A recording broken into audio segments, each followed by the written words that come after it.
since 1965, the MWA annually selects by majority vote of the membership one individual that exemplifies true dedication and contribution to the betterment of the sport of wrestling.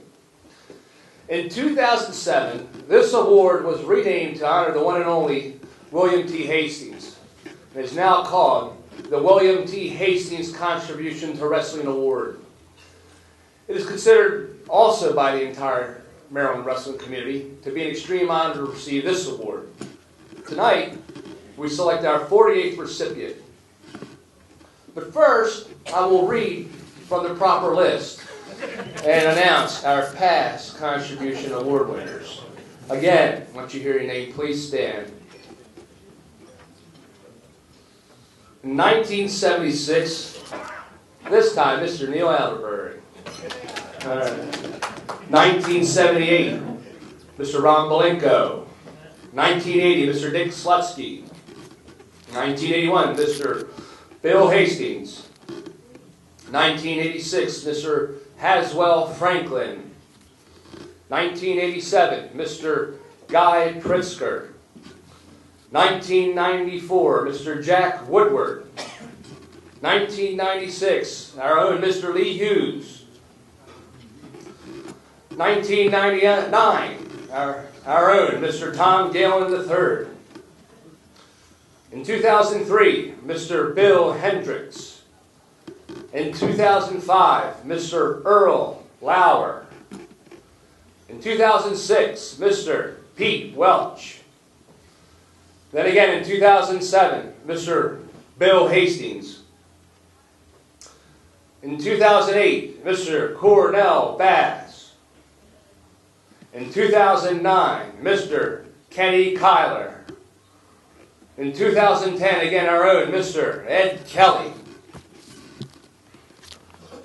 This year's award winner. Oh, it's Nate here? Yeah, Nate's here. Nate, you didn't sign in, Nate. Please stand, Mr. Davis. The wrong list, Mr. Nate. Anyway, where are you? Where's he? Mr. Davis. Did I miss anyone else? If I have, please stand. Announce yourself. All right. This year's award winner, I believe Mr. Pete Welch is going to go ahead and accept the award on his behalf. Mr. Pete Welch, you want to come on up? This year's award winner, I'm sorry, yeah. And then Mr. Mike McGuire, where is he? Mike, come on up. This year's award winner is Mr. Robert C. Smoot of the McDonough School. Round of applause.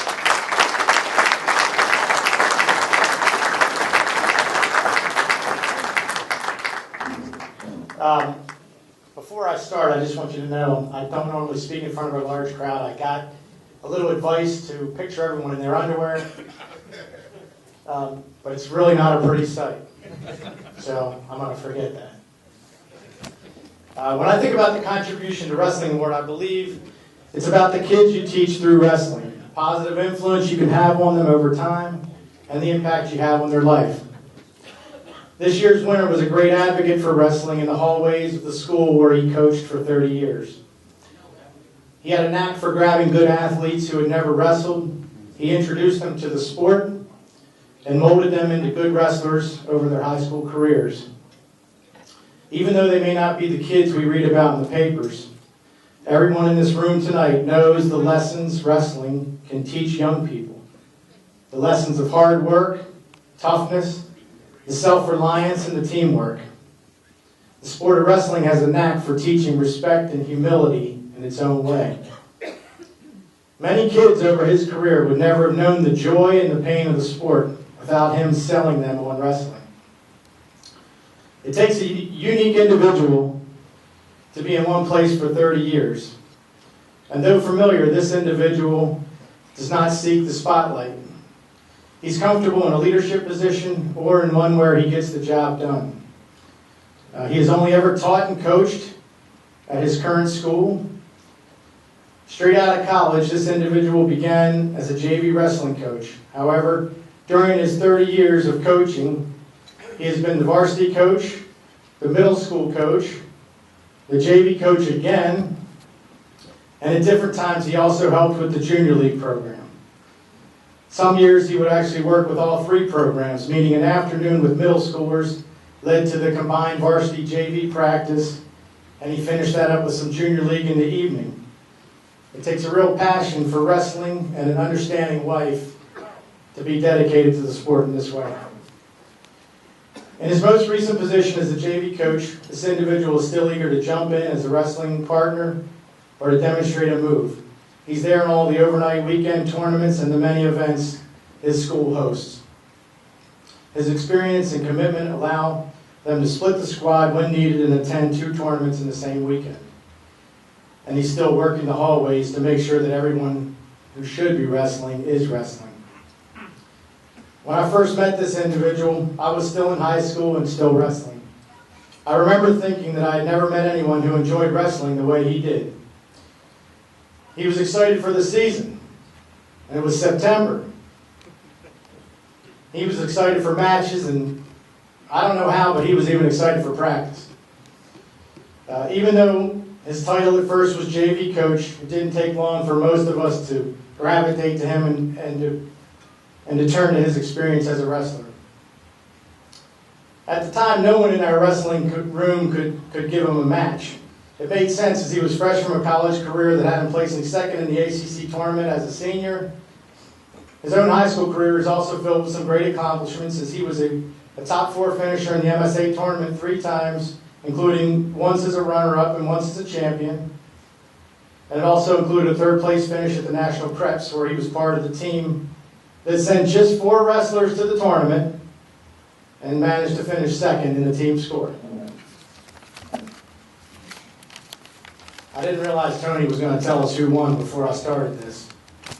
So at this point, I was going to bring Rob up here and just finish up with a couple other comments, but Pete's up here now. So there's a story that says that an opponent once asked him when he walked off the mat, "Smoot, why are you so tough?"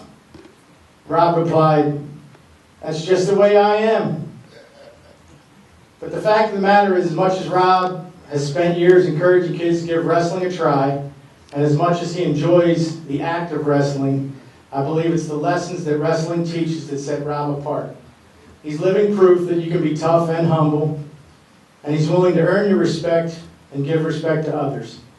His desire to win is always in balance with the rules of fair play.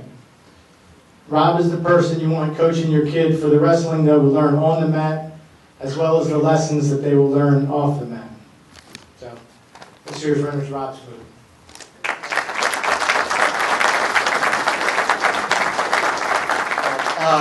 Thanks for Rob. Clearly I'm not Rob. I couldn't be. He's pretty amazing. And please don't take the fact that he's not here tonight as any indication that he's not appreciative. This is something special. He had something come up that was unavoidable, and I'm sure all of you would agree if you knew what was going on. But Rob's a great friend. It's amazing what he's done for 30 years at McDonald. If you've ever been to one of our tournaments, you know it takes an army, and he's part of the army. And he's done everything that Mike has talked about as far as selling the sport. And that's what has to be done with our sport. You got to sell it. And he's a master salesman of getting kids out, story after story of kids that never even thought about wrestling, that he would drag them out of the hallways and bring them in. He served the sport well, and after 30 years he needs a break. I know some of you probably are thinking, you know him, some of you probably aren't sure. I don't know if I know that guy or not, because he's a behind-the-scenes guy. He has been. He was the head coach before I got to McDonough, and then he stepped down, and then he asked to come back and help with our JV, and he played an unbelievable role selling the sport and helping our program. So I'm grateful to accept this award on his behalf. He's a great friend. I know he's going to appreciate it when I give it to him tomorrow, but thank you all.